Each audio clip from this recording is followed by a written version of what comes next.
Hey, everybody. Welcome to our live webinar. And we're going to talk about Teams today and answer some of y'all's questions. So we're seeing a ton of questions roll in. We're so excited. Let's see. Let me just make sure I've got everything up. Okay, so on today's call, we have Travis Phipps and Elliot Wood. And there's Travis on the screen. Travis, where are you working from today? I am working from my home office in Wiley, Texas, just northeast of Dallas. Awesome. And Elliot, I want to try to share your video. Hold on one second. I'll try to get your video up. Here's Elliot. There I am. Look at me. I am in Franklin, Tennessee, in my home office. I work here a couple of days a week on an average week as well. So great. So we are in y'all's same shoes this week and during this crazy time. So we are so excited to show y'all some tools that will be helpful as you're working from home and, working in weird situations and, trying to be productive with your teammates. So Travis, I'm going to put you live again since you'll be the one kind of demoing today. Thank y'all for your great questions. We're going to try to get to as many of these as we can. Thank you so much for sending these in. So Travis kind of wanted to kick off. So we're just going to go on and get started without further ado. Travis. So before we start, are we recording? We want to make sure that we do have the recording running on this so that we can share this with folks that aren't able to attend live. Good question. And we are recording. Okay, yes. Awesome.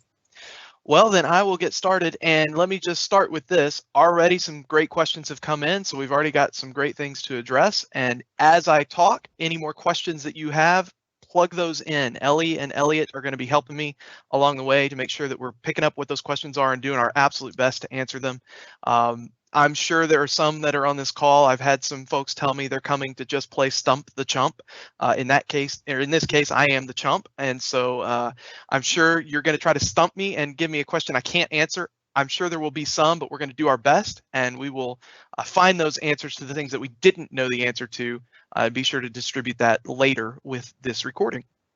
So with that out of the way, let's just dive in. So the primary focus and goal of this webinar is to talk about Microsoft Teams, and it is to be a quick start guide to Microsoft Teams. Our focus initially is going to be on organizations, churches that have not yet adopted or are not yet using Microsoft Teams. We have been talking to churches for several years now and helping churches and training churches and on this platform. And so there are several churches around the US and around the world that are well positioned for using tools like Teams to do remote work and remote engagement with their staff and their congregations, their members, their attendees. But there are some churches that hadn't quite gotten there yet. Several that were on the cusp, some that were right in the middle of starting to use it. And now all of a sudden it's become a really important thing to be able to communicate with their internal staff, to be able to communicate with members, to hold small groups, to do things that will stay engaged while we're all quarantined at home, right? And so our goal today is just kind of show you how quickly and easily you can get started and then to answer questions that you guys have. So with that, let me start with this and point out that on our website, enableministry.com, if you head under resources, we have an entire segment dedicated to different blog articles that we've produced, as well as webinars. Some of these webinars recently have been covering Office 365, including Teams and OneDrive and other tools. I highly recommend you check those out for some additional information and tips. And recently, specifically within the last week, we've been publishing blog articles specifically to help churches in this time of remote ministry. And so feel free to check those out. Even just this morning, we've published a couple of new blogs specifically around helping churches know how to minister in this time where things are just different. And so it is possible to stay relational and to stay people focused in a virtual manner. And so we're trying to take information that we're gathering from churches all over the place, both our clients and not our clients. And we're just trying to get the word out there to help you guys do ministry more effectively right now. So with all that out of the way, let's dive in on Microsoft Teams. So this article that we published a few days ago specifically is a quick start guide to how to get up and running with Microsoft Teams. And so the first thing I'm going to do is I'm going to kind of walk through what we have said is our best practice around it. So we talk about what it is, we talk about what you can do with it, and we talk about how you can get some training on it. And then we said, okay, well, here's our basics. If you're just getting started and you just need to get going and you need to make sure people are staying connected and engaged, here's how you do that. So the first thing you do is, first, note, Teams is a solution that is integrated to Office 365, Microsoft Office 365. We have lots of clients that we serve that don't use Office 365. Maybe they're using G Suite or something else. There are some tools available in those platforms as well. Not quite the same as what Teams provides, but there are tools that are better positioned. So if your church is using G Suite or something else, Teams might not be the best answer for you, or maybe it is. Maybe it is the best tool available to you, but just know that it really is designed to integrate with Office 365. So I'm going to assume that you already have Office 365, at least your email is there, maybe you've used OneDrive or not. So all you have to do to get started using Teams is open up a browser and go straight to portal.office.com. When you go to portal, portal.office.com, it's going to ask you to sign in to Office 365. And you're going to sign in using your organization's email address. So whatever email address you've been provided. So in this case, I am Bob the Tomato today. So I'm going to be bob.tomato@enable.email. I'm going to sign in with my password. And on my account, I have some extra security, but I have already authenticated with my multi-factor. So it's just saying, hey, do you want to stay signed in? I'm on my personal computer. So yeah, I'm going to say I want to stay signed in. And now from here, I've got all sorts of Office 365 tools, including Teams. So if I launch into Teams, I've got the ability to use Teams in a web browser. So anybody can do it. It works across multiple different browsers, across Mac OS and Windows and all the variations and flavors that you can think of. So it works inside of a browser. There is also a desktop application for Microsoft Teams. So I just want to show you, if I minimize everything out of the way, I've got Teams just running already in my taskbar. You probably, if you have Office installed on your computer, you probably have Teams also. You hit the start button, type the word Teams, it's probably right there for you. So I'm going to keep going inside the Teams application instead of the browser today. So to get started, let's just talk about a couple of things that are in Teams. So one of the first things that we always talk about in Teams, when you launch it, you're probably starting in chat. Now, chat is designed to be mostly one-on-one or maybe a few people collaborating together and communicating. And so you can start typing people's names, people that are inside of your organization. You'll notice that it automatically completes their name for you. So you just start typing names and picking the people that you want to chat with, and you can start a chat conversation, as simple as that. And now that you've got this conversation going, you'll notice that Elliot and Melody both are a part of my chat. And I've got the ability, they've got the ability, we can keep doing text back and forth, right? So we can, oh, hey, Melody, hey, Bob, right? So you'll notice that I can like her response, I can thumbs up it, right? You can engage, you can do some cool, fun, whimsical things, but chat is chat. It's basically text messaging, but inside of Teams instead of on your personal cell phone, right? So that's what chat is. You can have group chats, just like you can have group messaging. So that's chat. Now you'll notice up here in the top right, I also have the ability to place audio calls and video calls. I'm not going to demo that right now, but just know that it's right there. So if I were to audio call or video call, it would start a call with the people that I'm in a chat with, and we would have the ability to engage via video or audio directly online, directly through this chat. And I can have as many chats going as I want. I can have chats with individuals. Like I said, I can have chats with groups. Here's the key for chat. Chat is designed for when you care about who you're communicating with, not so much what you're communicating about.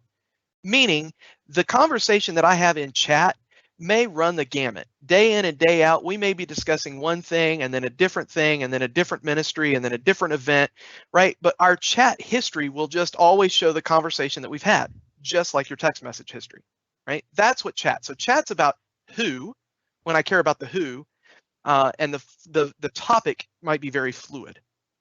Now we're going to talk about Teams. So Microsoft Teams is organized by teams. I know that can seem a little confusing, but is what it is. So inside of Teams, you have the ability to create or join different teams.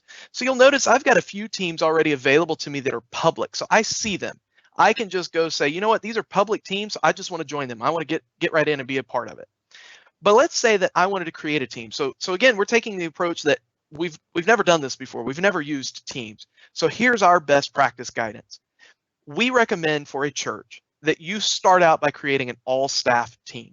Have a team that's available for everybody on staff to participate. You can put things out there like announcements for the whole staff. You can have a prayer channel out there so that people can engage. You can have the happy birthday channel out there, right? The idea is, what can you communicate about in a less formal manner than email, and maybe cut down on some of the email noise. So you can go create your team, and it can be an organization-wide team. We recommend that you have one of those for your entire church staff. And then we recommend create a team for each one of your ministries or each one of your departments, where that individual team or that individual ministry can collaborate and communicate and work together. So I'm going to show you how hard it is to create a team. I'm going to click the Create Team button. And I'm going to say, you know what? I want to build it from scratch because I don't already have a group going. And I want mine to be private, right? If it's my departmental team, like if I'm the children's ministry director, I don't really want to be letting everybody into my team, right? So I'm going to say it's private. And you know what? We're going to call this, let's see. If this was our all staff team, I would be calling this Anywhere Church, because we've decided we can be church anywhere. So I'm going to call this Anywhere Kids. That's our children's ministry department name. So Anywhere Kids, it's creating the team, and that's great. And now, because I've created the team, I'm the owner. I own that team. I get to decide who gets to be a part of the team with me. I can add people and I can remove people. So in this case, I'm going to go ahead and add Melody, and I'm going to let her be a member of my team. And she's the only person I'm going to add for now. So we're a small team. We're nimble. It's just me and Melody against all those kids. But so here's our team, and we start out with a channel called General. Now, inside of every single team, you have what are called channels. Channels are different from chat in that channels are organized around a particular topic. So remember, with chat, I said it's organized around who is participating. Channels are organized around what are you communicating about. So maybe I want to make another channel, and I'm just going to click Add Channel, and I'm going to have a channel for preschool, right? Because every children's ministry department has a preschool group. I can decide if it's standard, if it's private, all sorts of fun stuff, but I'm going to add that channel. So now we can communicate about preschool stuff in the preschool channel. And maybe we also have another channel for elementary, right? So that's pretty common with children's groups. We'll have an elementary channel. Cool. All right, so now we can communicate and collaborate inside of these channels. So here's stuff about elementary, right? So there's my message, and now other people that are a part of my team, in this case, Melody, can respond to that conversation thread or start their own conversation threads. And now we get to communicate and collaborate in a really informal way via text, right? That's what this is for. And notice that I also have a place to put files. So if we've got files we're working on or files we're trying to collaborate on, maybe historically you would have had those on the S drive at the office or the H drive at the office or something like that. Well, that's kind of hard to get to if you're working from home. So maybe you need to put those files inside of Teams and inside of the channel. So each channel gets a files tab where you can upload your files or create new files and work on them right inside of Teams. And because Teams works wherever you are in the world, everybody will have access to those files wherever they are in the world, right? So that's channels, those are files, and we recommend that you have a team for each department, and then you do channels by topic inside of your team. And you, like I said, get to decide who can be members of your team and who doesn't get to be members of your team. So then the next question is, well, what about volunteers, right? So we're trying to engage with a lot of volunteers right now and keep them engaged with communicating with the rest of our church. So you can invite your external volunteers to be a part of your team. Now, here's a really important element. Teams as an application is designed around the idea that a staff member is responsible for the team. A staff member owns the team. So you can add other members and you can even add other owners, but you can't add an external guest as an owner, just so you know. So only owners can add people and external guests cannot be owners. Just want to throw that out there for you. So let's say that I So, knew that quick I was, question there. yeah, go ahead. Yeah, quick question. So someone asked that they've had issues. Do they have to have a subscription to be a guest? They do not. That's a great question. So guests do not need any kind of license or subscription or anything outside of a free account from Microsoft. So just like Google will give anybody in the world a free account with a Gmail address, Microsoft will more than happily give anybody in the world a free account with whatever email address they want to just log in and participate in your team. So if you go and invite a guest, let's do this. I don't want any of my volunteers to be a part of our internal staff conversations in Anywhere Kids. So I'm going to create another team specifically for engaging with my volunteers. So I'm going to call it Anywhere, Kids. Let's go with public. Maybe there's a better word, maybe there's a better name. I'm sure you guys can come up with something better than that.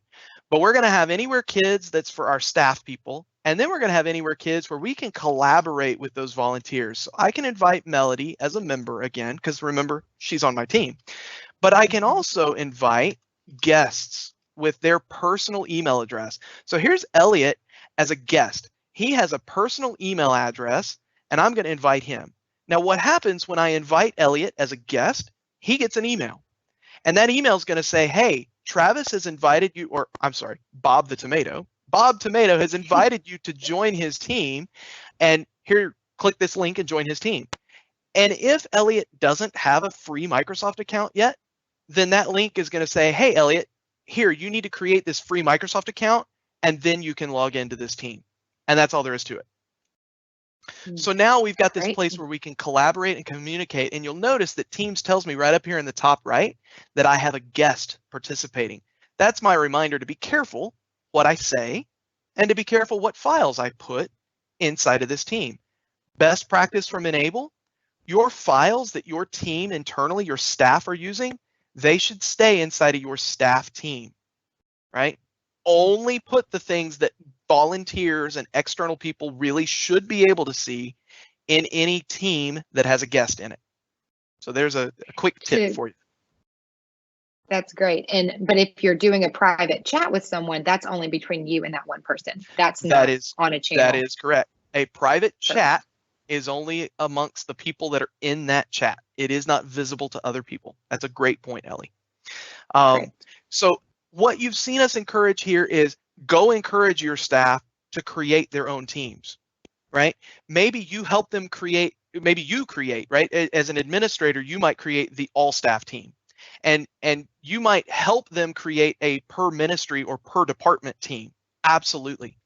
But then encourage your staff to go create whatever teams they need.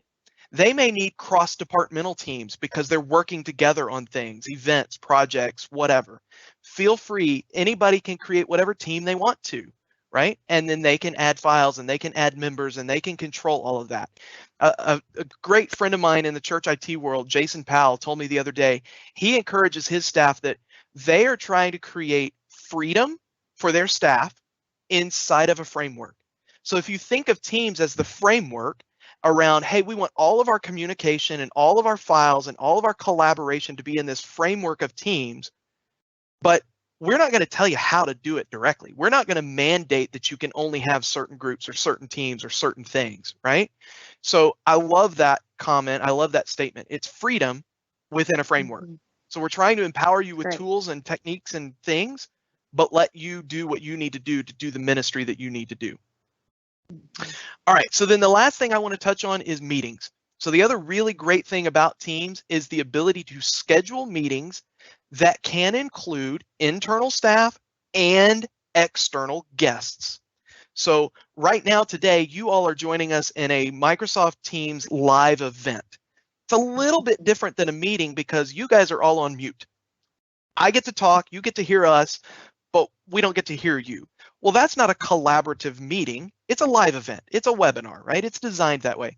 But inside of Teams, it's really, really easy to create both live events and meetings that are collaborative. If you just head to your calendar inside of Teams, you come right over here and you say, well, I want to make a new meeting. Cool. Fill out the information about when and where and how, and feel free to invite the people that you want to invite, right?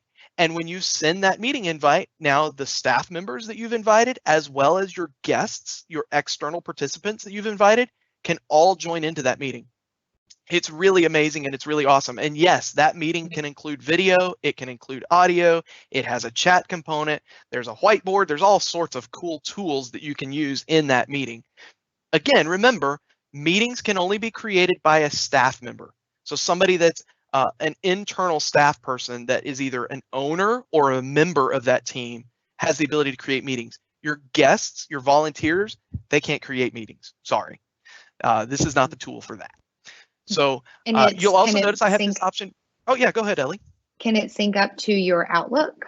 It absolutely does. So you'll notice that my calendar here, Bob the Tomato's calendar, is empty. Well, that's because Bob is a demo person and he doesn't have a real calendar. If you were to look at my team's calendar, you would see all of my Outlook calendar events right inside of here. It's all synchronized. Great. It's all the same information. Great. And then I also have the ability to just meet right now. Right? If we just want to meet now, we don't want to schedule something. Hey, just click the button, fill out the thing, invite the people. Everybody can join in and start talking and communicating right now. Mm-hmm.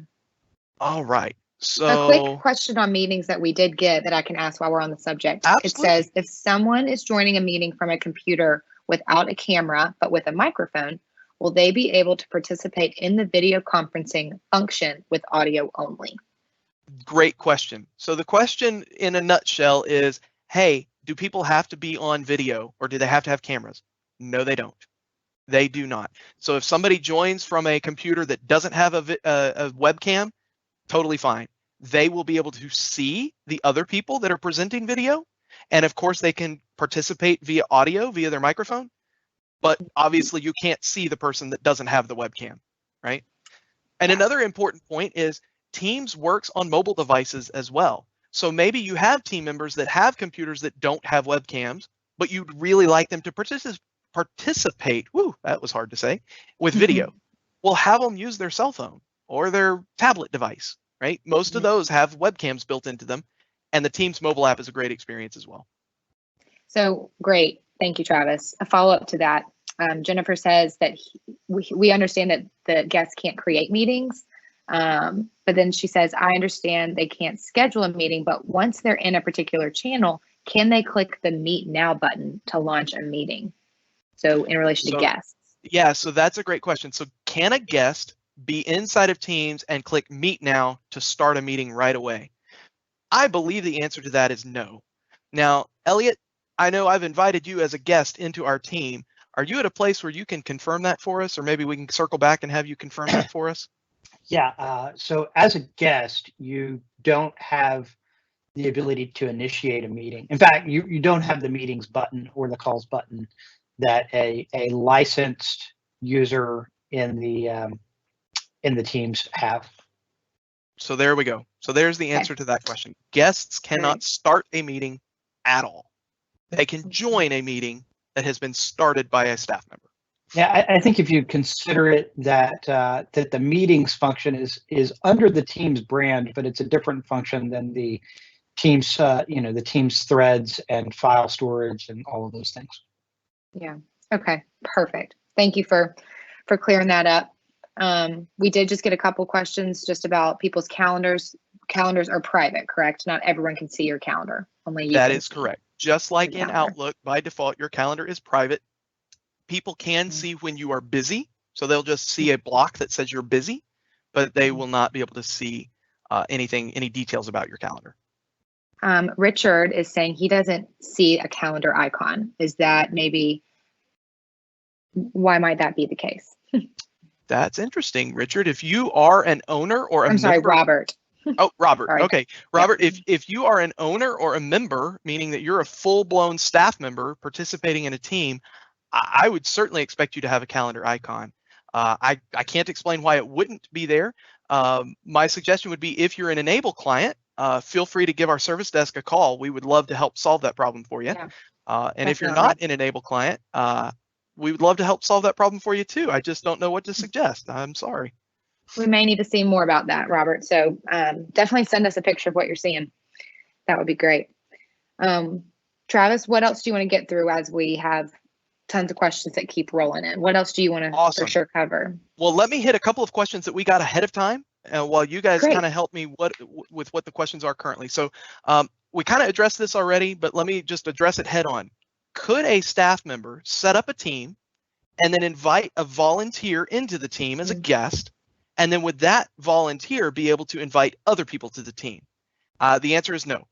So again, only team owners can invite people or add people to the team, and you can't be a team owner if you're a guest. So adding people to a team is something that would be restricted to staff, particularly people who have been marked as an owner inside of a team. And by the way, let me just show that real quick. Let's say that I wanted Melody to join me in managing this team.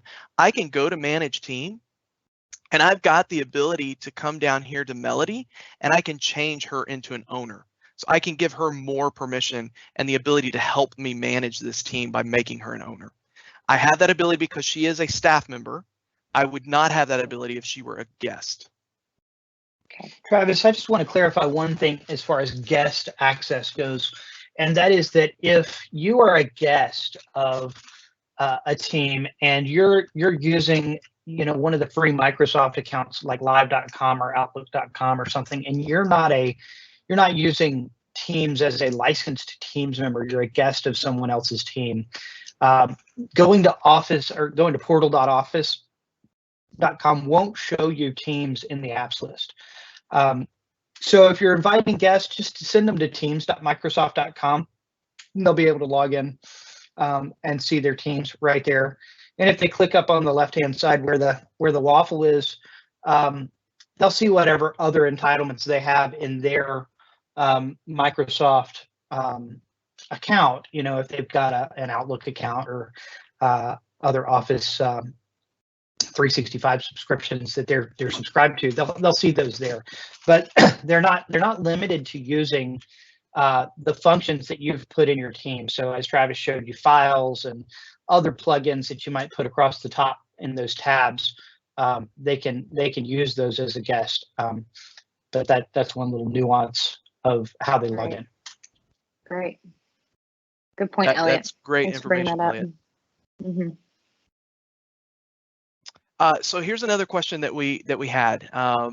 Hey, I'm trying to add guests to my team, but it's not working. Like it doesn't give me the option to add a guest. So here's the thing about that. It does require a setting being set up in your Office 365 tenant. So by default, Teams does not allow guest users.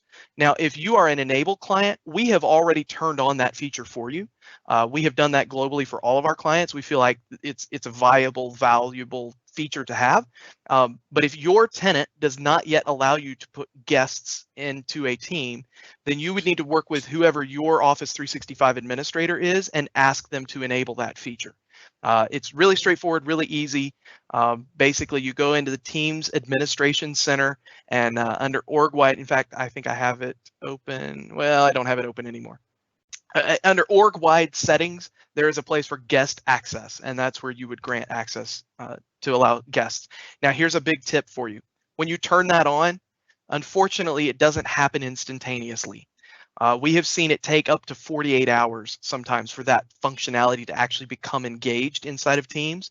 And that was before Teams was being so heavily used around the world. So there may be a little bit of delay in that. I would encourage you to go turn it on now to get ready for it as soon as you can. Great. Perfect. Next question I have was around people calling into a Teams meeting. So let's say a staff member schedules a meeting, but they'd really like lots of volunteers and lots of people to be able to just join the thing, right? And so they can send that meeting invite to anybody they want to. By the way, you can send meeting invites to anybody. They do not even have to be a guest inside of your team, right? You can schedule that meeting from your calendar outside of being a part of a particular team. Well, that's great and that's awesome, but some people don't want to deal with having to open up their computer and join the meeting in their web browser or whatever, right? Some people want to just pick up the phone and call in, right? Old school kind of conference call functionality. Teams totally supports that as long as you have the right licensing for it. So there is a license type in Office 365 called audio conferencing.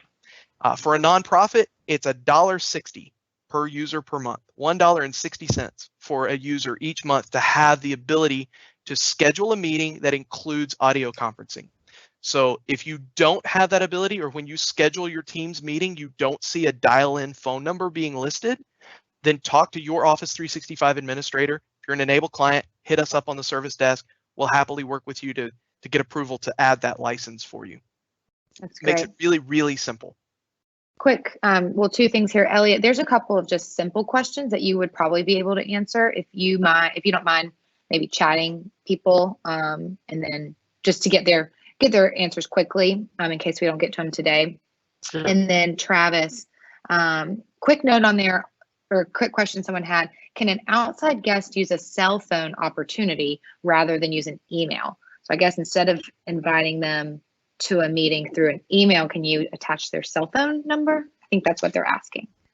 So yes, sort of would be the answer to that. When you're actively in a meeting, you can add participants.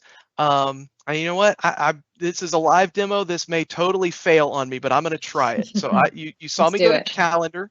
Let me slow down and explain what I'm doing. I'm going to try to show this really quickly. So you saw I went to calendar, and then if I go to meet now, I can create a meeting.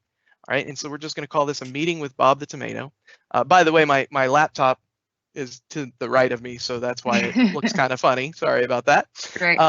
So let's not have video. In fact, let's not have audio for right now. So if I were to join this meeting, I have now started this meeting.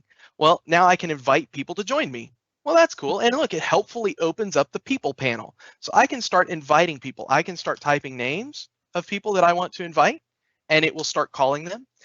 If I have audio conferencing as a part of my Teams subscription, I can also type phone numbers. So I could type, hey there, Melody. So Melody has joined my meeting, and now she's a part of the meeting. I could also type a phone number if I had audio conferencing. Unfortunately, I don't. Bob the Tomato does not. He is not privileged enough to have audio conferencing. But that would be the ability for you to simply dial them immediately, and it would call their phone to let them join the meeting. Is and as audio I mentioned, conference? Yeah, go ahead. I'm so sorry. Is audio conferencing something that you have to have extra, or do like all subscriptions and Teams channels have that? Yeah, so audio conferencing is an add-on that needs to be added to each user that would schedule any meetings or have any meetings that needed the ability for people to call in or to be called. Okay, cool. Sorry, I didn't mean to cut you off with whatever you were going to say. No problem.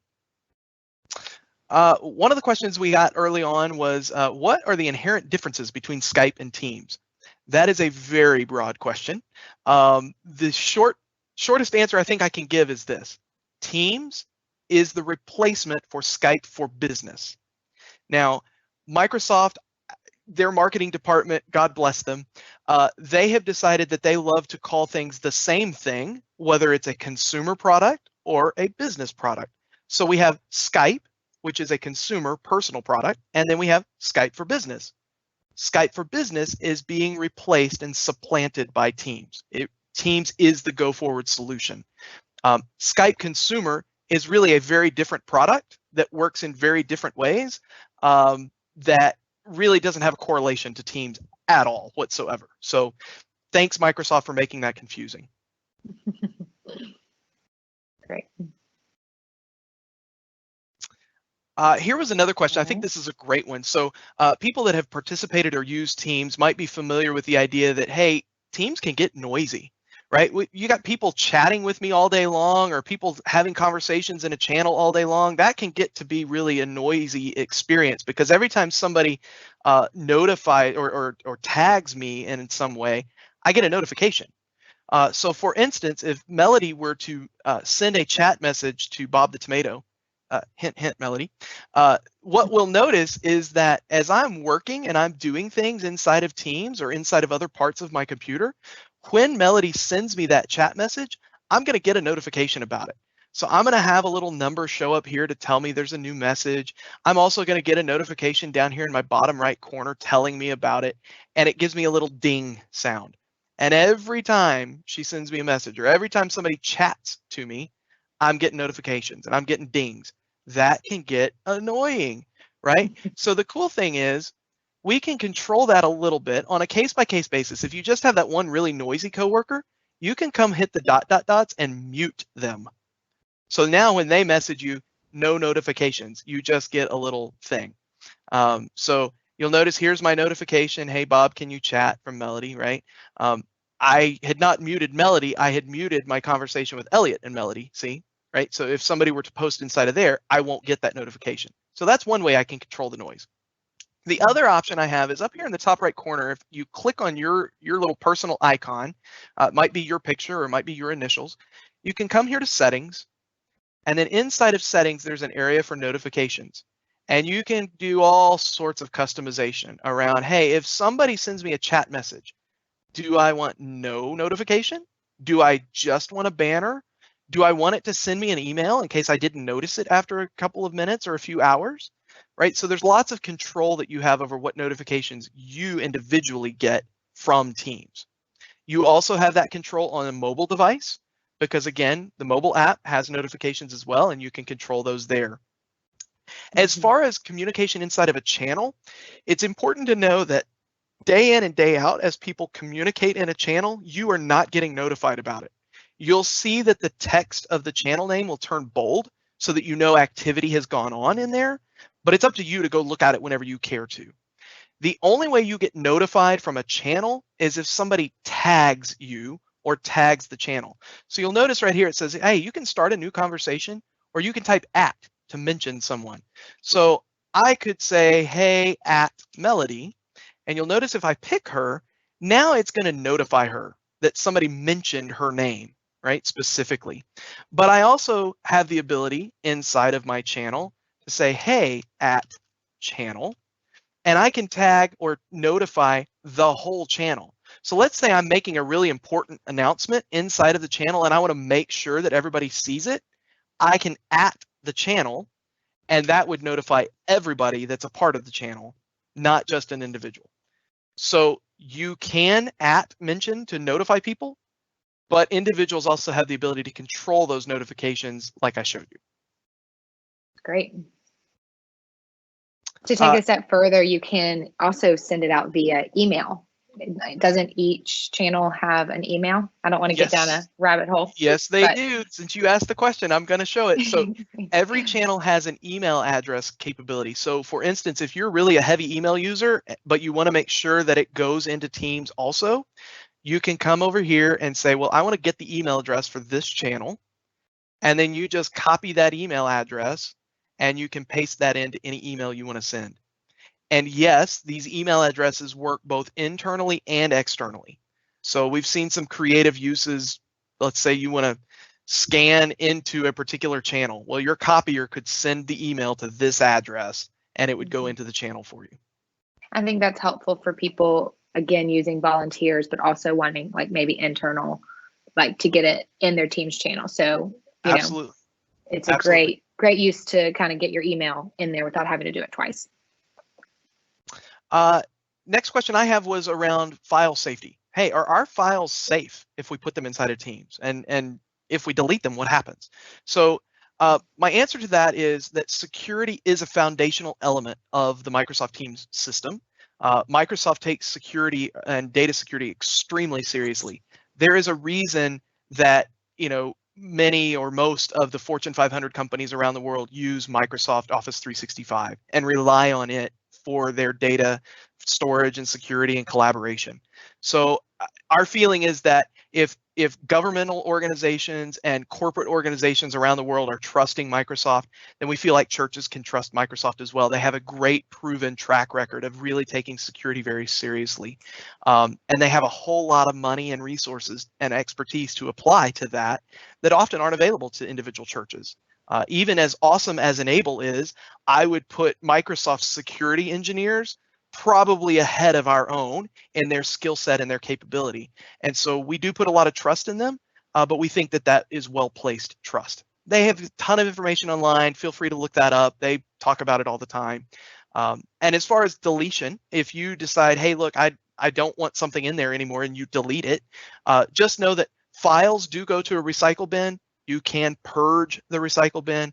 If you choose to delete an entire team, you actually can archive it so it doesn't completely go away, or you can delete it. If you delete a team, the content does go away. So there is a bit of a retention period where it can be recovered, but deleting it does delete it, and it will be gone.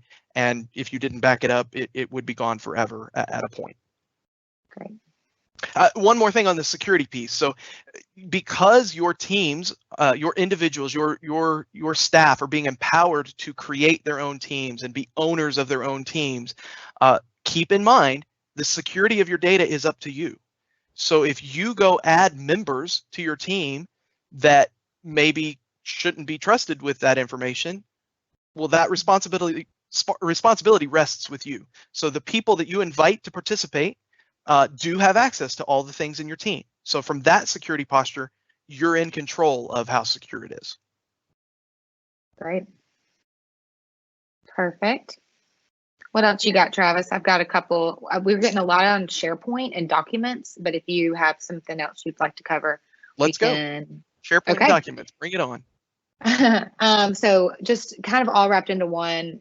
I guess I'll just start with the first one, but how can we best connect SharePoint with Teams? Specifically, can we make the default Teams file panel point to a specific SharePoint share? No. To specifically answer that question, you cannot do what you asked directly. Okay. There are some indirect methods for that, and I'll be happy to show you that. So for those that are maybe confused as to what they're asking, this is it sounds to me like an organization that already is using SharePoint to store files, to store departmental files, right? And which is great. It in fact, just as an FYI, the whole file sharing experience inside of Teams is actually powered by SharePoint. And I'm going to show you that here in just a second. So, hey, actually, check this out. I went to the Files tab, and Melody has already started putting some things inside of files. That's great. Look at that. That's awesome. Thanks, Melody. So here we get to see what files look like inside of Teams. So she just uploaded some or created some, right? Now, you'll notice I've got this option over here to open this up inside of SharePoint.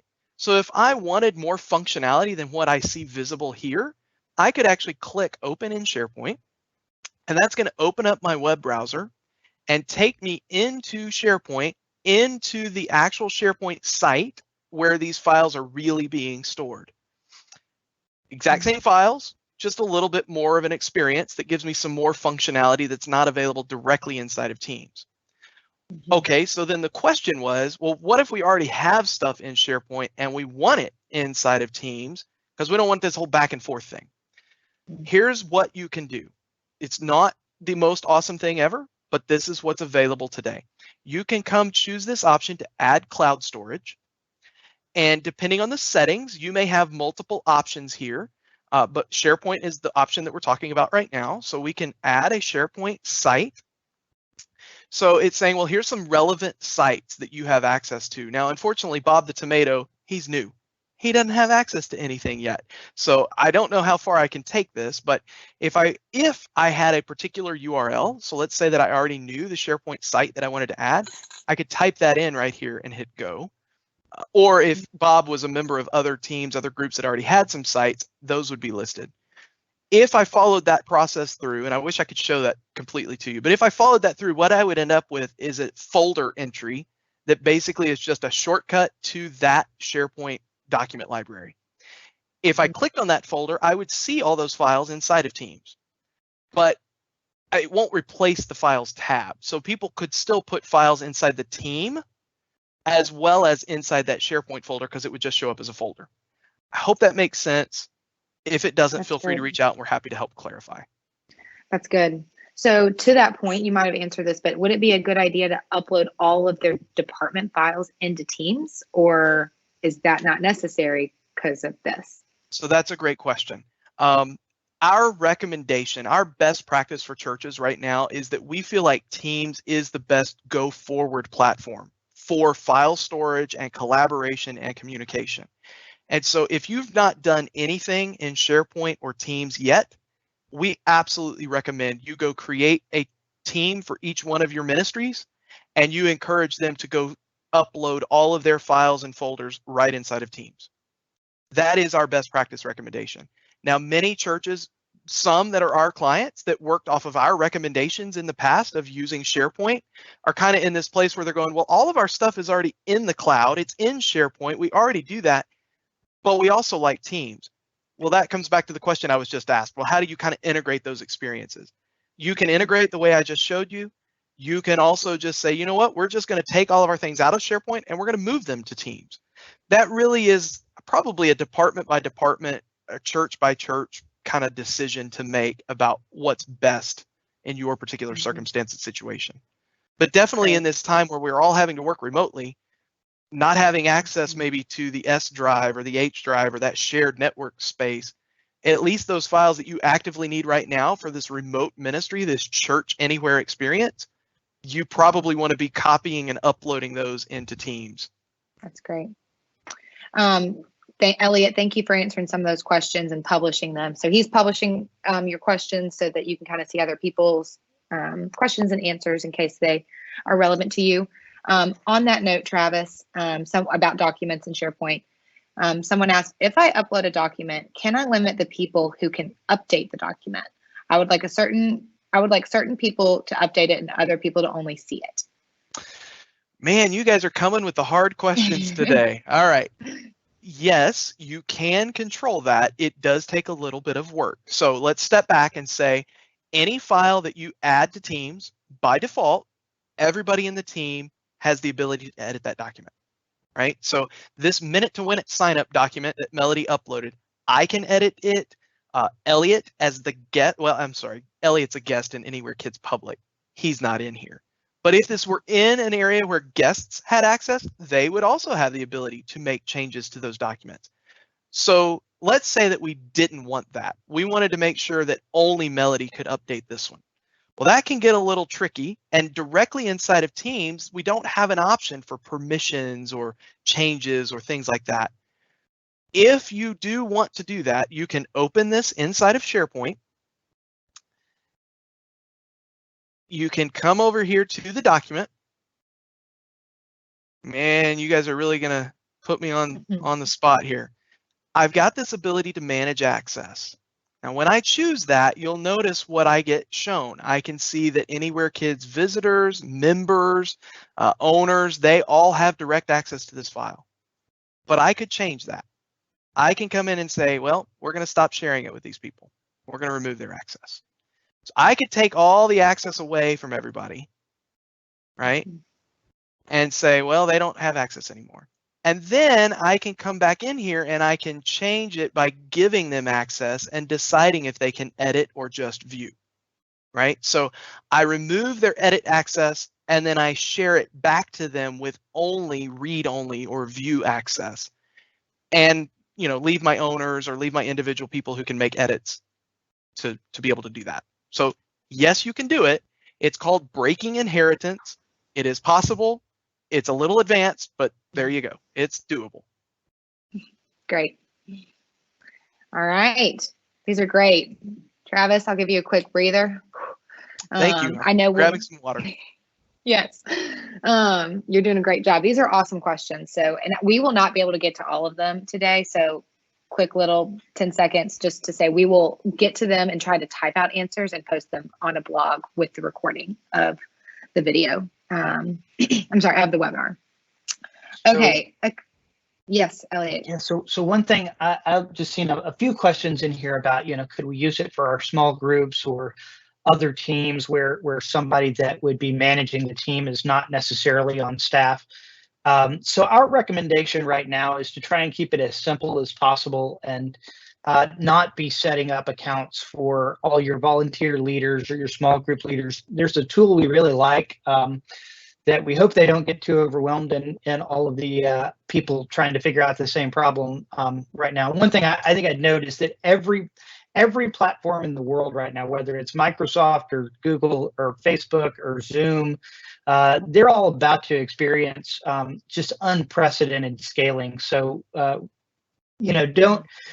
discount the tools because in the next week, every school in America is trying to figure out how to put 56 million children on an online learning platform. But one of the tools that we really like for, say, a small group or a community group that might be wanting to be able to keep meeting virtually is a tool called Jitsi it's Jitsi, JIT.SI is the website, and we'll post this, but it's a no setup, no account video conferencing platform.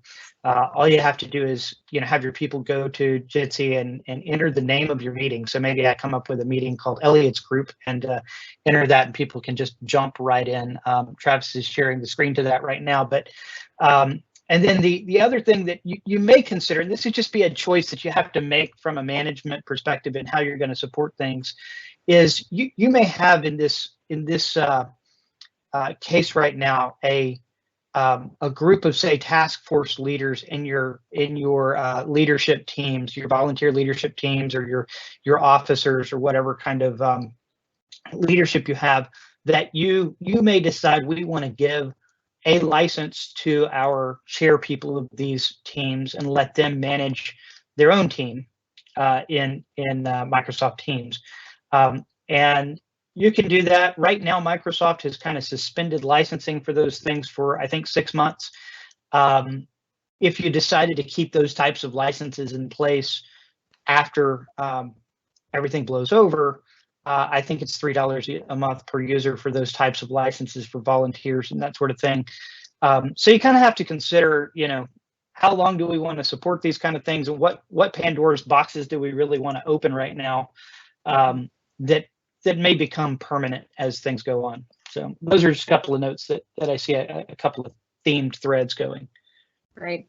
Yeah, that's great. And let me point out, I showed it here quickly and briefly, but enableministry.com/blog. And one of the articles that we just posted earlier today is remote tips for hosting virtual small groups and other volunteer-led meetings.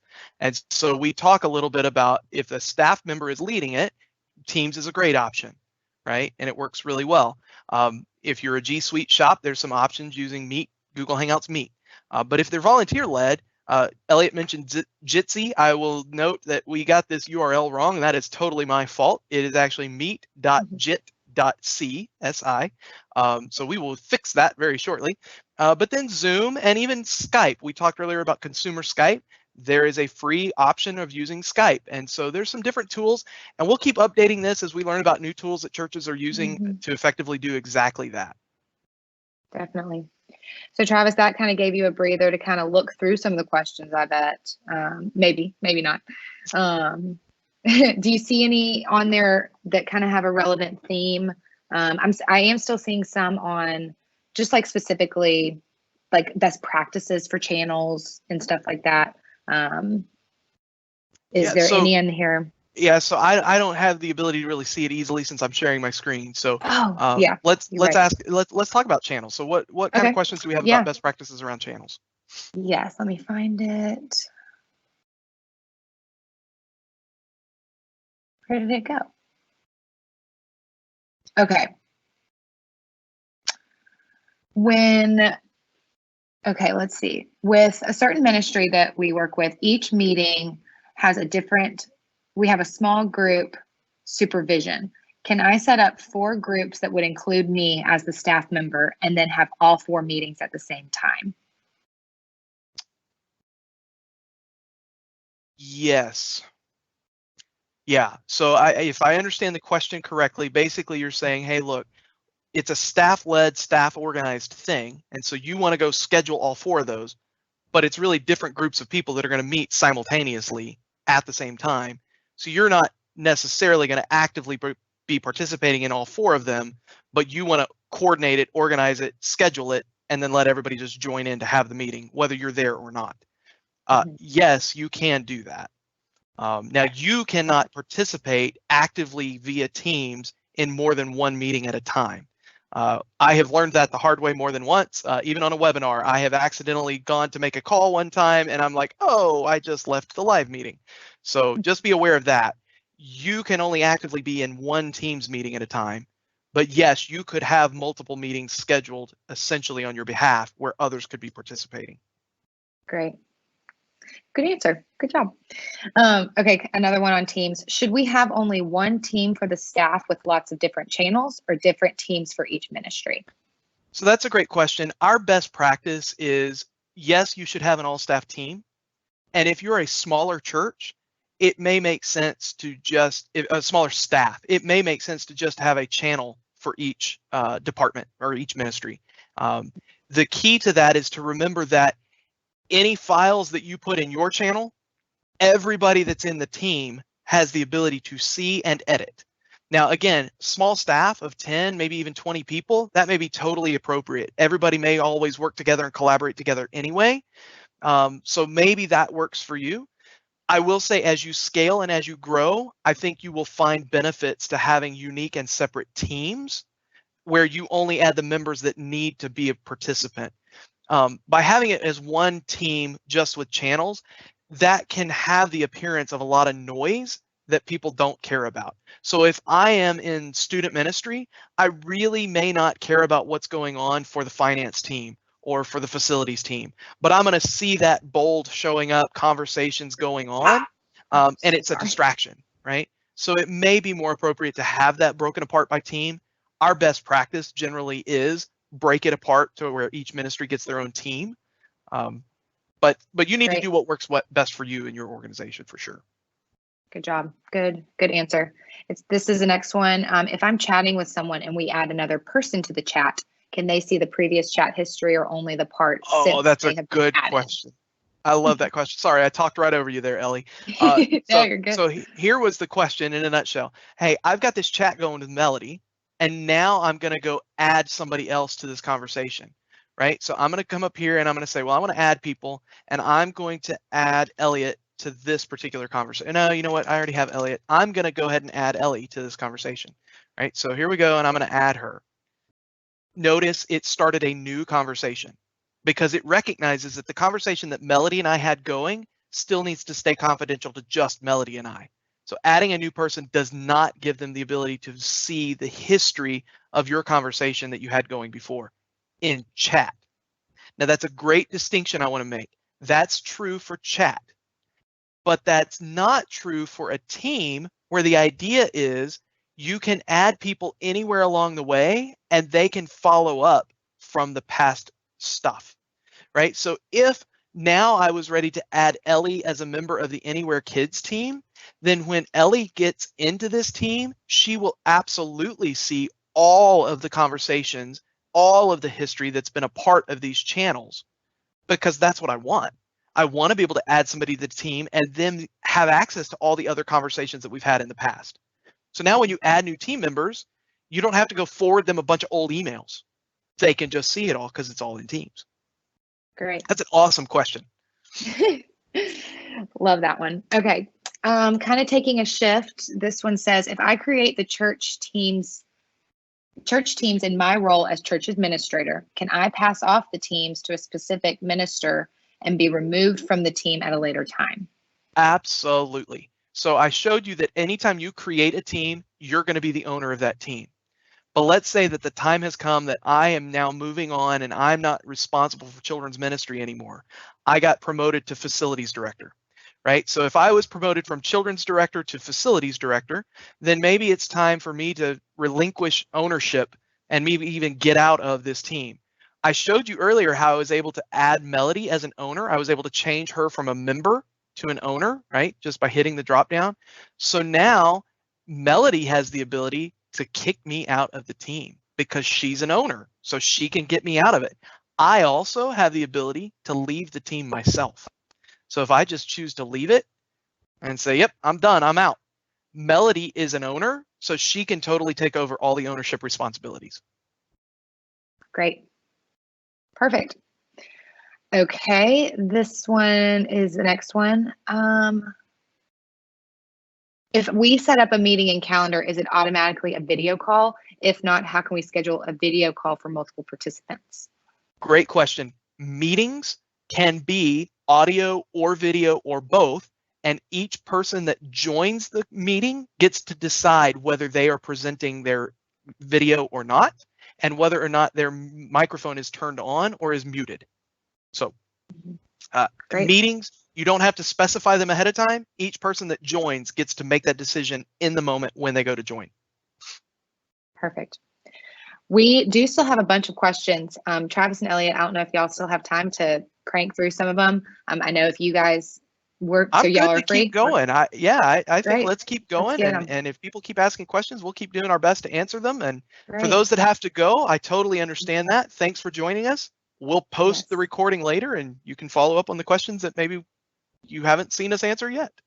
Yes, if we did not get to your question, we have them all right here. So we're going to post the recording as soon as we can, just so people can watch it at any point. But we're going to work on those questions this week and, start putting those up on a blog post, and you'll get an email link with those. So please feel free to leave if you have other things to get to.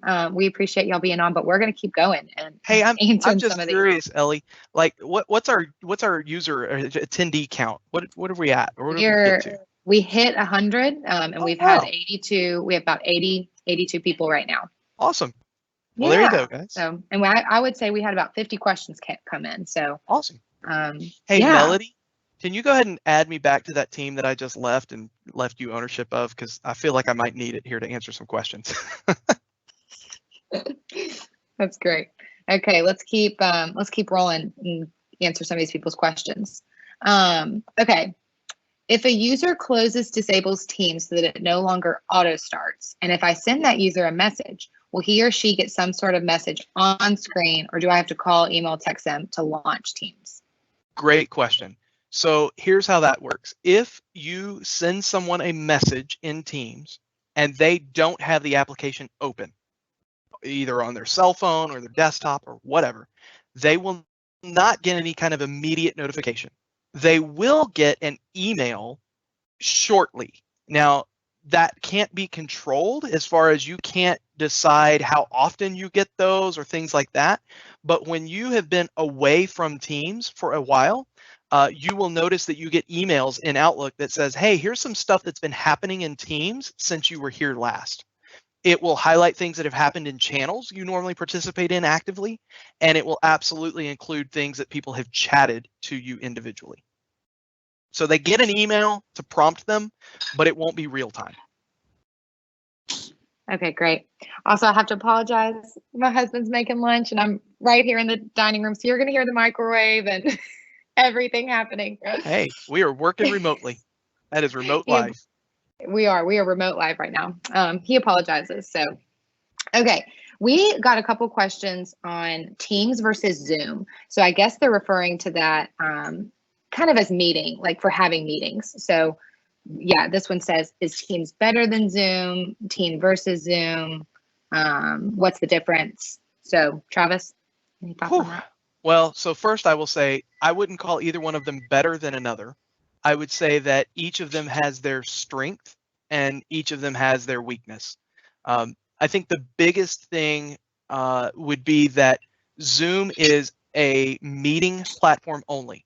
So audio and video meetings in Zoom, that's what it's for. It's all about the meeting. Zoom does not provide the file sharing capabilities, the conversation thread capabilities. It does offer some chat capabilities. That's a relatively recent addition to the Zoom platform, but it's not quite as fully rounded of a feature set as what Teams provides. With that said, Zoom, I think, does provide a bit of an easier entry point for people that have never used any kinds of these tools. Zoom doesn't have quite the same restrictions that Teams does, or quite the same concept of a member versus a guest versus a whatever. You kind of have the person who scheduled the meeting, right? And then everybody that joins the meeting. And within that, certain people can be made presenters or just attendees. There's some controls. Zoom, I think, is really popular, especially right now in the education space. Just the tool and the way it's designed really fits the model of a teaching type situation, remote teaching, really, really well. Teams can do that, like we've talked about, but it is different. So I would say that Zoom is a little easier to use in a volunteer-driven type scenario. Zoom does make free accounts available. There are some limitations. Meetings can only last for up to 40 minutes and some things like that. They have made that unlimited for folks that are in China, but they have not expanded that outside of China. So you may have heard, well, Zoom made the free accounts, do everything. Unfortunately, that's only in China as of right now. But we do recommend Zoom, especially for volunteer-led type things, in addition to the Jitsi tool that we talked about earlier. Cool. Perfect. Okay, we've gotten a couple on sharing their screen while video chatting. So, oh yeah, showing how to do that and how that works. Yeah, that's a great one. So let me do this. I'm just gonna open up a call with Melody, and I'm gonna make it an audio call.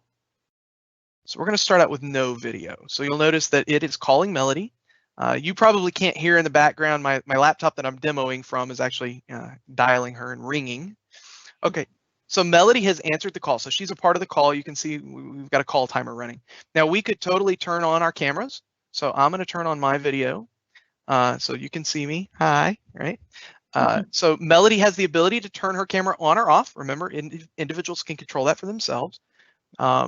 So now let's say that I wanted to show my screen. So I'm on video, but now I want to actually share my screen. So I've got this sharing option down here, and if I click that, I've got different choices. I can choose whether or not she can hear system audio. So if I had a video I wanted to play, maybe I want her to hear that or not. I can choose to share my entire desktop, so my whole screen with her, or I can even choose to share individual windows, individual applications with her. So I'm just going to share my whole screen so you can see what happens. So you'll notice that that full screen kind of minimized down, and now I've got this red bar around the edge kind of showing me what I'm sharing, and I can see my call is still active, but now Melody is seeing my screen. And she is also still seeing my video because I've left it turned on. So she sees me as a little video window down in the corner, just like I see her, right? But she's seeing my screen. Now I can turn my video off where she still gets to see my screen. And then whenever I'm done presenting, I can just stop sharing. And now she doesn't see anything. She just gets to hear my wonderful, lovely voice. So hopefully that helped answer that question. It did. That was great. Okay, let me just find where I was at. Okay, Jennifer said, I actually just had a guest launch a meeting and it worked. He can't reschedule it, but he can start the video meeting. Interesting. Now I'm curious, I'll bet that maybe she's referring to he started a video call with her via chat as opposed to a meeting that would have been inside of a channel or for a broader audience. So that's something to watch out for.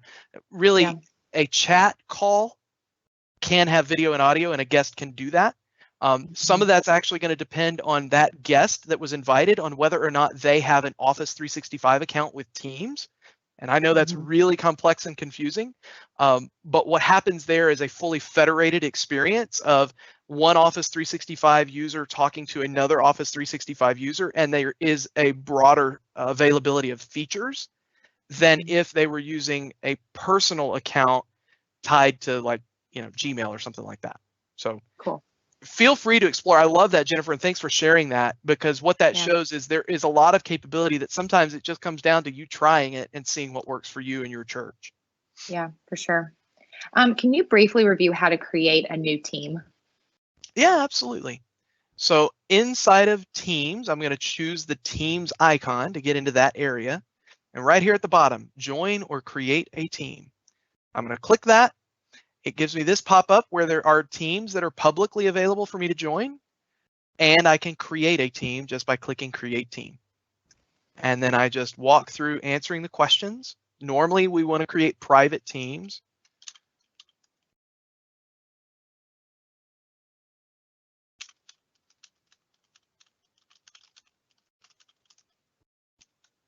All right. And that's all there is to it. Perfect. Thank you. I might have already asked this, but Robert said he couldn't see the calendar icon. He has an assignments tab instead of a calendar. Is that something I'm still not offline? Quite sure exactly. Yeah, that would probably be an offline conversation. Okay, Robert, let's get with you offline. Okay, we already answered this one. I know we've probably already gone over this. How does dial? You know what? Sorry, it just dawned on me. Robert is in an education tenant. So the Okay. assignments feature inside of Teams is something that is specific to educational institutions and education-based Office 365 tenants. So Teams Wow. does have capabilities for schools around being able to assign things to students and them to turn in assignments and things. I know a lot of people have heard of Google Classroom. This is Microsoft's Yeah. version of that, powered by Teams. I'll almost bet you that Robert is in an education tenant and has an education license for Teams, which is why he sees assignments. Okay, interesting. So Robert, hope you heard that. Give us more info on that. We'd love to see what else you're seeing. But yeah, that makes sense. Travis, I love how it just came to you so Yes, quickly. all of a sudden. All of a sudden. A couple of extra questions we've had on like just dialing in. How does dial in work for guests? So, Elliot, are you still with us with your guest account? I am. Okay, so here's what I'm going to do. I'm going to create a new meeting, and Bob doesn't have audio conferencing. That's not going to work. Let's do this. You're not going to get to see my screen as I do this, but I'm going to see if I can't. Sorry, I'm thinking real quick on my feet, trying to think on my feet. I'm going to see if I can't schedule a meeting under my regular account with Elliot as a guest so that you all can see what that email would look like. Elliot, if you can, now let's see, cancel that. I want to create a new meeting. Okay, here we go. I want to be able to show this experience just because I know everybody has questions about this. Here's the thing I would offer. Go try it. I mean, what have you got to lose? It's really, really simple. You saw me, click up here and say, I want to make a new meeting and I'm going to fill out when and where and, off to the races. So I'm going to add Elliot as a guest. Let's see. Here we go. And I'm going to say this meeting is for 12:30. Actually, can I say 12:15? Well, we'll say it starts at 12. And I am going to send that away. So Elliot should be receiving an invite. Maybe Elliot, once you've gotten that invite email, if you want to let us know, we might be able to show your screen so people can see that invite should just have the phone number and conference code or meeting ID. And it's as simple as call the number, punch in that code, you're in the meeting. No logins, no accounts, nothing required. Again, it's because I have an audio conferencing license. So when I schedule meetings, it includes that phone number. So if when you schedule a Teams meeting, you're not seeing that phone number, you don't have an audio conference license. If you're an Enable client, we'd love to help you solve that. If you're not, just talk to your Office 365 administrator and ask them to add audio conferencing. So let's see, we should be seeing me now. Yeah, so if you see my meeting request here, you'll see down here at the bottom, join Microsoft Teams meeting. And then there's a phone number for me to call. There's a conference ID for me to call. So I can join that meeting either by clicking the Microsoft Join Teams meeting, or I can call the number. Awesome. Perfect. Thanks, y'all. It's great. We had a few questions about also that. Accept that meeting just like any other meeting. I can click yes and accept it, and it'll drop it on my calendar just like a meeting request. Perfect. Awesome. We had one that asked, how do we set up a live webinar like we're doing right now, as opposed to just a meeting? Oh, that's a great question. So here it is. In the calendar, you come right over here where it says new meeting, you hit the little drop down and you schedule a live event. Now, I would advise you to go look up and or just test this to see what all is involved. It's a little bit different because with a live event, you have someone who is a producer who actually gets to decide what screens are visible and what cameras are showing up and all sorts of stuff. The producer is the one who gets to see all of the questions and decide what gets published, and they can respond. So somebody has to produce your live event. And then, of course, you can have different presenters. So you can invite other people to be presenters along with you. They don't have to be producers. They could be. And then, of course, you have attendees, and anybody that has the link, just like you did today, can just join in. And just so you know, with a Teams meeting, a regular Teams meeting, there is an attendee limit of 250 people. So up to 250 people can be in a collaborative Teams meeting where everybody can talk and things like that. I would encourage you to use the mute key a lot in that case. A Teams live event, like what we're doing here and what I'm showing you how to create, up to 10,000 people can attend a Teams live event. So knock yourselves out. That's great. Well, you just touched on something that we had a question about. It says the problem we found with meetings through Teams is if you have more than 4 people, you can't see more than that. Is there a way to see more than 4? Great question. No. So when you are in a Teams meeting with video, or even without video, you'll notice that the screen gets divided into squares or rectangles, and only the last 4 people who have made noise will show up with live video on the screen. Everybody else shows up at the bottom just with little icons without live video. Teams does that because they're trying to make sure that the video quality for those 4 is really good, and that's how they do it. So that is another difference. People asked about Zoom earlier. Zoom does give you the ability to have many more live videos all going at the same time. Teams does not. 4 is the limit. Cool. How much bandwidth does Teams take up when people are using it? A lot or not a lot, depending on how you want to look at that. I can't tell you off the top of my head what the bandwidth is. I can tell you that Microsoft has a ton of documentation about that. I can tell you in practice, we have churches all over the United States that are using this on a daily basis a lot. And we have just not had anybody run into bandwidth problems. Teams is actually really good about dynamically adjusting based on your network conditions and what's going on. So I think it's, in general, probably a concern that doesn't need to concern you, would be my best answer for that. And if it is an issue, if it is a problem, turn video off and just use audio. Video obviously is going to use far more bandwidth than audio does. Great. Perfect. Okay. I am trying to find that email link for a channel that I'm a part of. Do you have to be the creator of the team to see it? Oh, that's a great question. So you're saying that as a member, you're coming to a channel, you're hovering over the more options or the ... menu. And when you click on it, you're not seeing the get email address option. That's a great question. I don't know if that's an owner only or if members have access to that. Melody, I'm guessing you added me back. I can confirm as a guest, you have the button, but it's going to come up and say you can't get the email address of the channel. Okay. Right now, at least that's my experience. Hey, Ellie, if you've got the ability right now as a member to go in and try to see if you can see the get email address option, that would be awesome on our Anywhere Kids team. Let me go to that team. I'll be honest, I thought members could, but I have certainly been wrong before. Anywhere Kids. Yeah, I have it. It says get link to team. Is that the same thing? No, so we're specifically asking about get email address, and it sounds like you don't see that option. I do not see that option. Nope. Well, there you go. Now, wait a minute. Now, you did from hold the on. team. That's on the team. Right? You're right. So if I go down to the channel, yes, it says get email address. Okay, so that might be what this person's running into. You do have to recognize that channels. So Ellie, click it and see. Have an email address. Me click it? Yeah, go ahead and click it. Get channel and see if it gives you something. Well, hold on. Do y'all want me to share my screen? Yeah, that's fine. We can trust you. Okay. Hold on. Having to go in and out.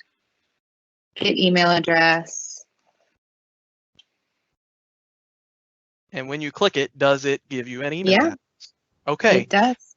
So I will say this, there is an administrative setting where you can allow or not allow channels to have email addresses. So if you really don't see that option at all, it's possible that your tenant has that feature turned off. So feel free to talk to your admin about that. But just like Ellie ran into, you have to make sure you're looking at the channel level to get an email address. A team does not get an email address. So it's confusing.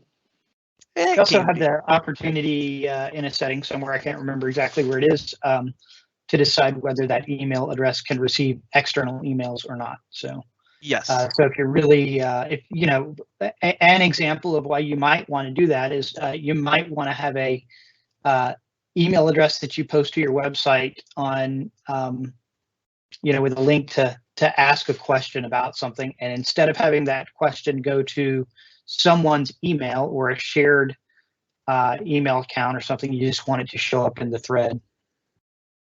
Cool. And that would give you a way to do that. Just keep in mind that Right. if you reply inside of Teams, the person who emailed you is not getting that response via email. So Yeah. Okay.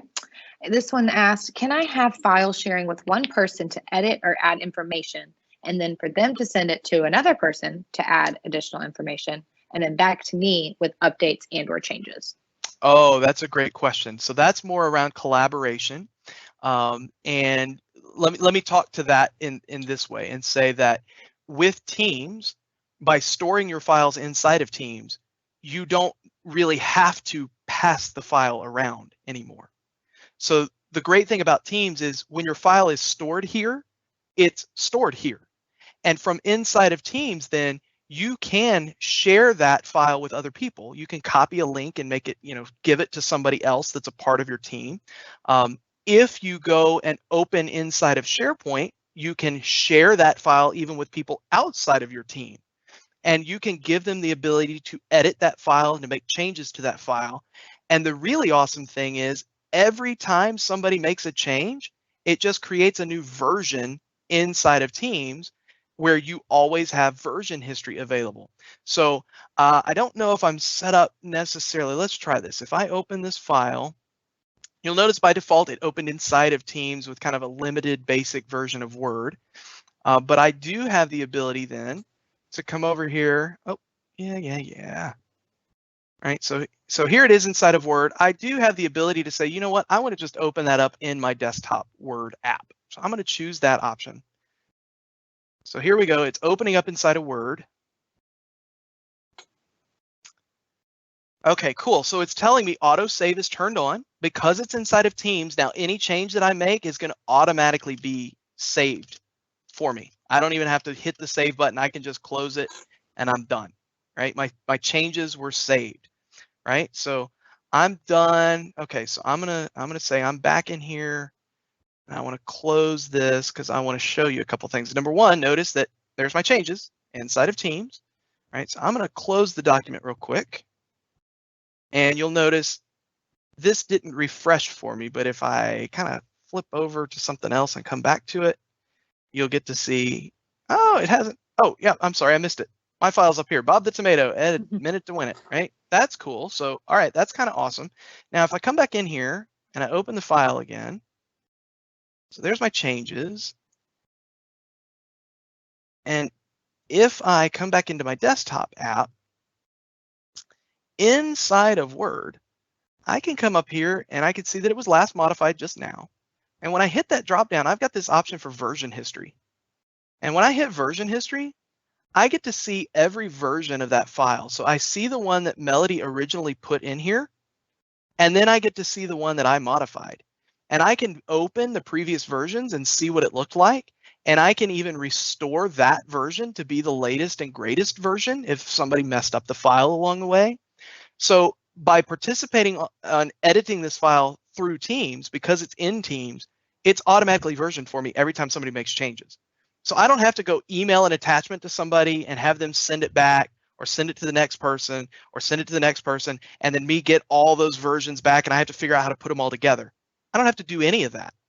I just have everybody work on the file inside of Teams and it automatically puts all the changes together. So now if Melody goes and opens that file or Ellie goes and opens that file, whoever is a member of my team, they'll see all the changes that everybody else already made because they're always looking at the latest and greatest version. And even better than that, if Ellie or Melody opened this file right now, they could actually be seeing what I'm doing as I'm doing it. And they could be making changes at the same time I'm making changes. Microsoft calls that co-authoring when you work on a file together.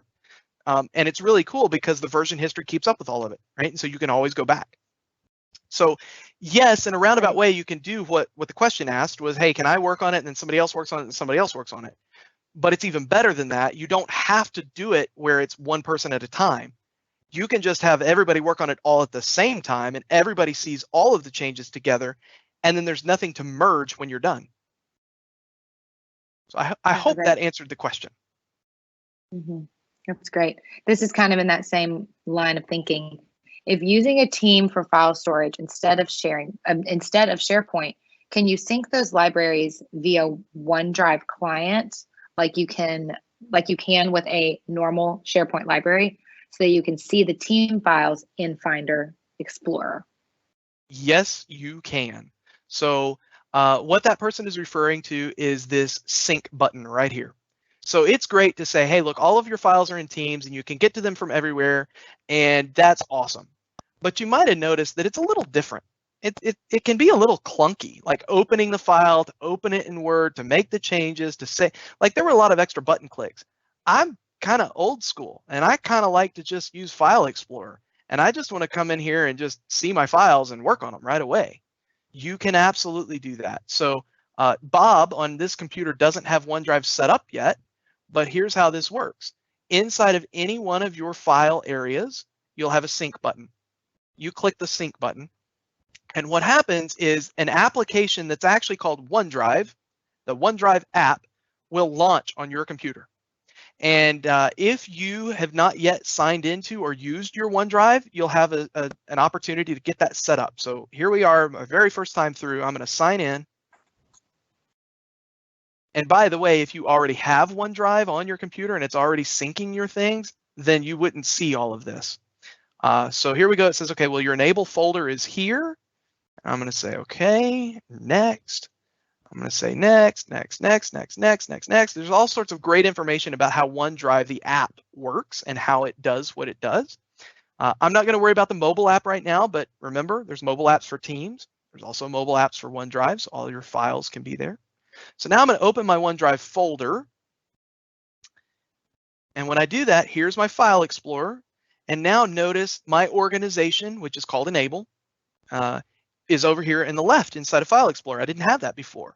And underneath that, hey, look, I've got this team called Anywhere Kids with a folder called Elementary, or a channel called Elementary. And hey, look, there's my files, and they're synchronized for me. So now I've got access. If I just wanted to work on my files and I didn't want to use Teams, I'm going to minimize all this out of the way. I'm like, hey, look, I'm old school. I just want to use my computer. All I got to do is open my File Explorer, go to Enable, my folder, and there's my files.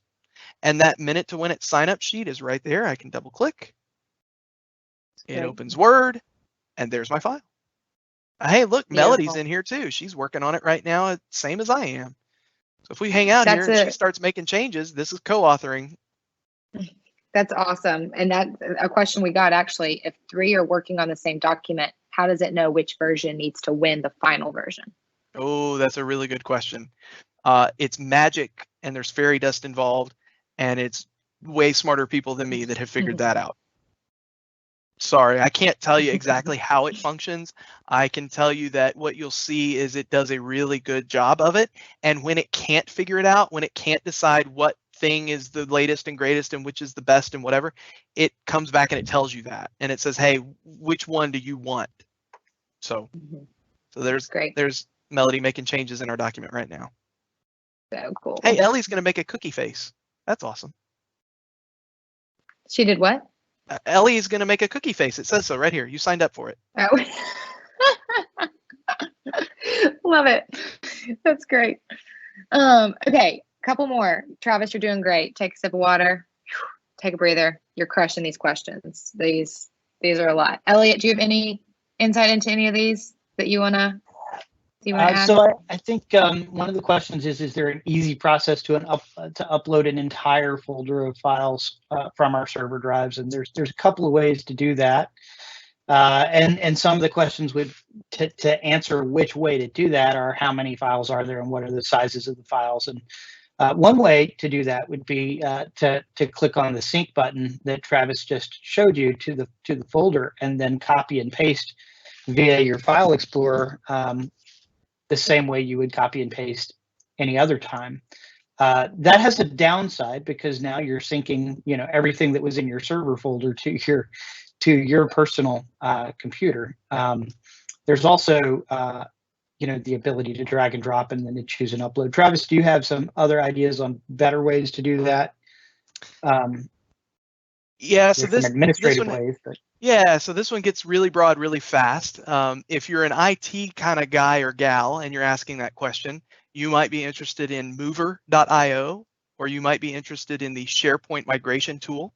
I have a feeling based on the way the question was worded, it might be a more technical person asking. So mover.io and the SharePoint migration tool, both products by Microsoft, owned by Microsoft, that can provide some bulk capability. But as Elliot mentioned, if you're an individual or you just have some files or things to deal with, I quickly showed that I've created some folders and some files here in my local documents folder, and I can select all of those. Control A is my friend. And when I right click, I've got the option to copy or to cut. I highly, highly, highly recommend you use the cut option, because you really don't want the same files in two different places. So if you cut those files, you're going to move them. And so that way you know that they can only ever exist in one place at a time. So I cut, and then I can come in here into my folder, and this is what Elliot was talking about. I can right click again and I can choose paste. And now those files have moved. You'll notice that they're already synchronizing, and the little checkbox tells me that they're done. So if I go back to my documents folder, it's empty because I moved those files. So now they don't exist in two places at the same time. And now if I open back up my Teams application, again, I kind of have to refresh this, right? So if I flip over here and come back to it, hey, look, there's my new stuff that I just moved over. So those are really our best practice recommendations for how to move things in bulk. And for what it's worth, from a best practice standpoint, our best practice recommendation to churches of all sizes is ideally each department should be responsible for moving their files into their team and into their channels. Churches and every organization, you have this legacy history of all these files and folders and things that you've had for 10 and 20 and 30 years, some of which hasn't been touched in 10, 15, 20 years. Well, the only people that really know what that ministry uses on a day-to-day and week-by-week basis are the people that are actively engaged in leading that ministry and serving in that ministry. So they have the best chance of knowing what actually is used, what actually should come along and be moved into teams. Yeah, you could move all that old legacy stuff, but this is probably a good time to leave a lot of that legacy stuff behind. But your IT gal and your IT guy don't really know what you do and don't use, so they can't really help you make that decision necessarily. The other advantage to having the individual team members move their content, they have to get familiar with using this new tool, right? If you're going to have to work this way for the next 8 or however many weeks, it would probably be beneficial for you to move your own files into the tool that you're going to be using to access those files going forward. Cool. That's great. Perfect. Okay. I would say we only have probably 3 or 4 more. Still, we've got a good number of attendees on here, so I want to make sure we get them answered. Is there a way to change the setting to view different windows when in Teams, when you change like Zoom? So whatever window you change it shares with Teams. This is to help avoid any mistakes in setup.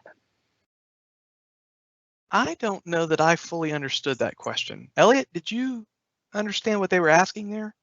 I'm sorry, repeat that question again for me. Yeah, go ahead. So I think what they're asking, it says, is there any way to change the setting to view different windows when in Teams? So when you change it, like in Zoom, you get to see whatever window. So whatever window you change it shares with Teams.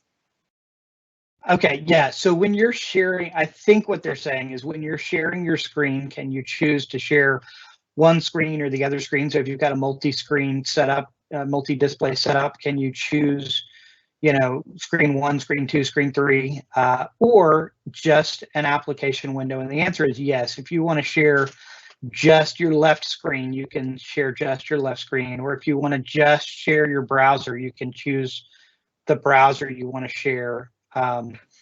and kind of isolate that way. So when you click on share screen, it pops up with a little selector that lets you pick what exactly it is you want to share and confirms for you before you make that public to everybody. So, if you've got something personal or confidential up, it gives you a Yeah. yeah. So you do Yeah. yeah. So you do Yeah. yeah. So you do Yeah. yeah. So you do Yeah. yeah. So you do get a quick chance to do that. Perfect.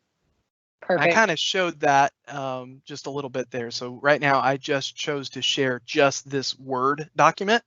So if I were to switch over to a browser or something, Melody is no longer, she can't see that. She only gets to see the Word document that I was sharing. Cool. Perfect. Okay, this one is going kind of back to people like having to invite them via email address. The question specifically says, can guests use a cell phone rather than an email? And we've already talked about that it is email. Teams is email based, so unfortunately, you do have to have an email address to join. But he is saying he just has a certain group of people that specifically for him, international students who don't use email. So do we have a specific suggestion for this scenario? So the idea and the concept as I'm hearing it is, hey, look, they just do text messaging. Like I need to be able to send them a link to join a meeting, but texting or calling is it. That's the only option. They don't do email. So my suggestion in that case would be, I am not aware of a way really that you could invite them to a meeting per se, except to say this: you could choose to come in here and say, well, I'm going to make a new meeting and I'm going to, blah, blah, blah, whatever. But I'm not going to add anybody to it, right? I'm not going to have any required attendees. Okay, so I'm just going to save my new meeting. There's my meeting, right? So now if Bob doesn't have audio conferencing. So, again, I think this would require some interesting thinking. So maybe you could invite yourself or someone else that does have email. And when they get the invitation, remember we showed earlier on Elliot's screen that if you have audio conferencing, there's a phone number that you can call in with. That's the key, is when that conference ID code that comes in that email doesn't get generated until you create your meeting and you invite somebody to it. So you would have to invite somebody so that you could get that meeting request with the phone number and conference ID. And once you had that, then of course you could text that information to whoever you wanted to, and they could just dial in. But as far as joining, like with the mobile app on a cell phone, I don't know that there would be a way to give. I guess in theory, again, maybe that link that you get inside of the email when you send it to somebody, you could again send that link via text. And if they were to tap on that on a phone, I guess it would work. I've never tried that. I think that would work. They don't have to have an account to join the meeting. So yeah, it's not a necessity for somebody to have an email address in order to join your meeting. But getting them that information, I think you're going to have somebody with an email to at least get that initial request created. They would have to have an email address to join a team, to come in as a guest to a team and participate in the threads and the channels and access files and things like that. Yep. Yeah. They said that Zoom uses rooms, and so that they can use cells. Right. Cell So phones. Zoom and some other tools, Jitsi that we showed earlier, are based around the idea of a room name. And so you can have those generated ahead of time or always available. Teams does not work that way. It does not have a persistent meeting room space, meaning that every time you go to schedule a meeting, it's a unique conference ID, a unique link. And so it does not have persistence like what Zoom and some others do.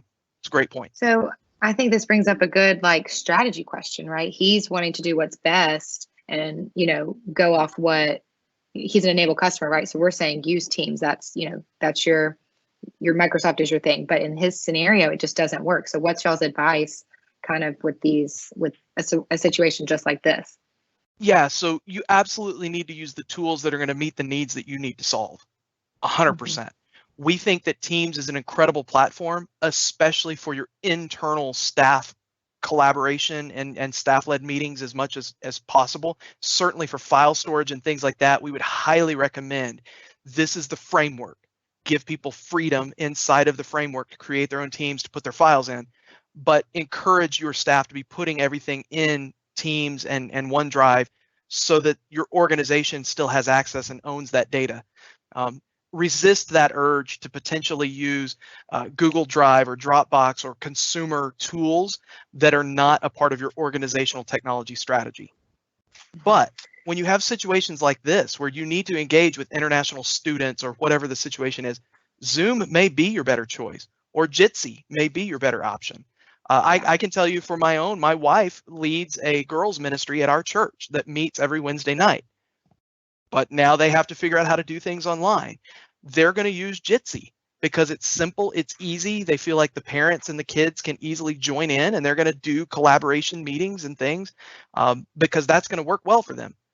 But as they are recording their video lessons that they want to distribute to the girls, they're going to put those in SharePoint, and they're going to share those out from SharePoint because that's where our church already puts all of their files and all of their storage. So it's a collaboration and a combination of both, but using the right tool for the right purpose. Yeah, so I think what we would say our process or our approach would be is first, identify what problem you're trying to solve, and what you need it to be able to do. The second thing is we want to keep it as simple as possible, and we want to ask the question first: do we have something already in place in our environment? Are we a Teams church? Are we a Google church? Do we have a tool that may be able to meet that need? And if so, let's use the one we already have. Then we start looking at what's the next best tool to use. So we're in this phase of life. We're trying to kind of figure out what's the next best step to take. And so the next best step may be, as Travis mentioned, Jitsi or Zoom or some other tool. And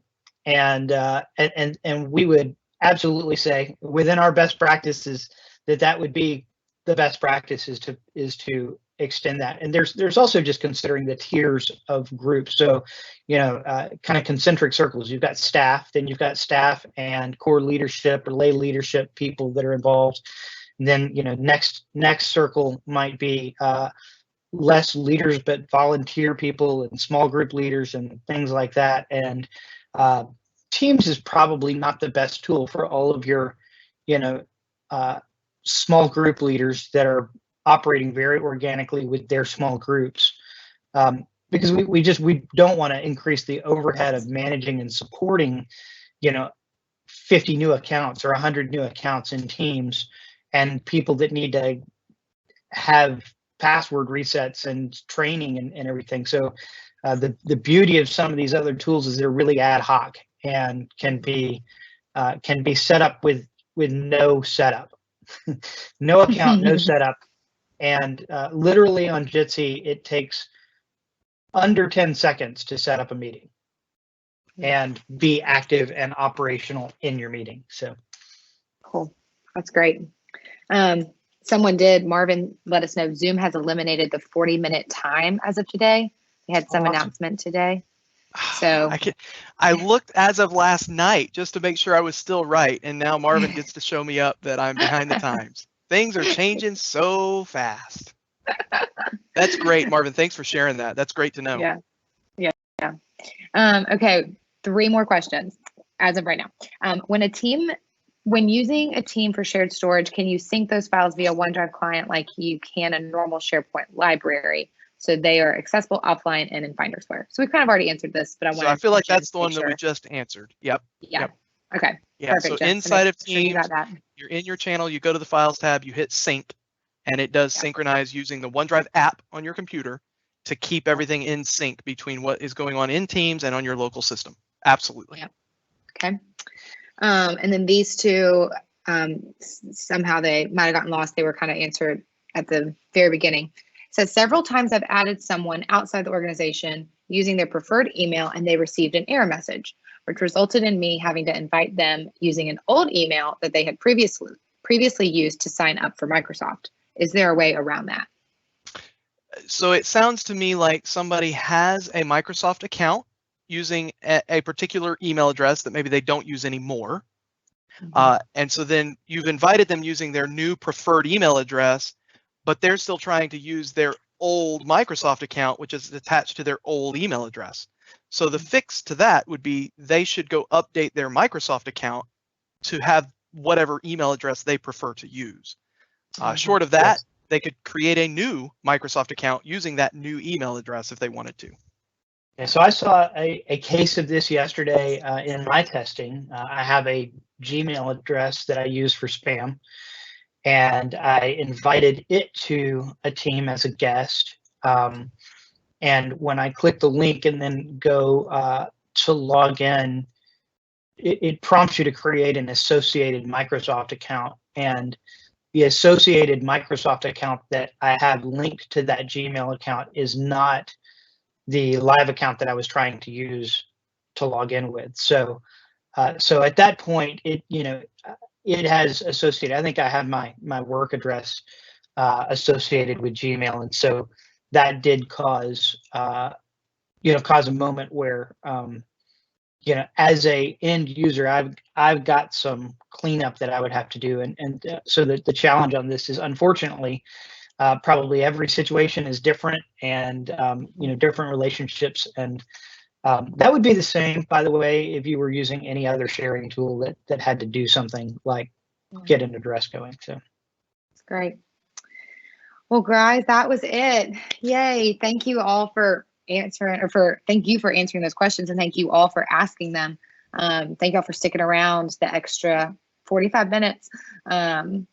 So yeah, we are planning to post this today, and we will go through the questions and get those typed out as soon as we can. So be on the lookout for that. We'll probably send an email with a link to it in the next day or so. But yeah, keep an eye out on our website, enableministry.com/blog is where it will be posted. Guys, yep, there it is. Guys, anything else before we wrap up? Great questions. Great. Thanks so much, Yeah. everybody. We hope this was helpful, and hope that you guys are going to be able to work a little bit more effectively remote during this time. And best of luck to you guys. And let me offer this, info@enable.email. Ellie will love this, but I'm opening that up. If you have some other questions or some other challenges you're facing right now as a church that you're trying to figure out how to leverage technology to solve, shoot us a message. We want to help all churches everywhere, all over the world. We obviously serve churches day in and day out, and we are involved with each and every one of them intimately right now and helping them through this. But we're trying to help churches everywhere. So if you've got a problem that we didn't help you address, or you don't see an answer on our blog yet, info@enable.email, and let us know what that is. We'd love to try to help. Yes. All right. Thank y'all so much. Have a great Awesome. Wednesday. All right. See ya.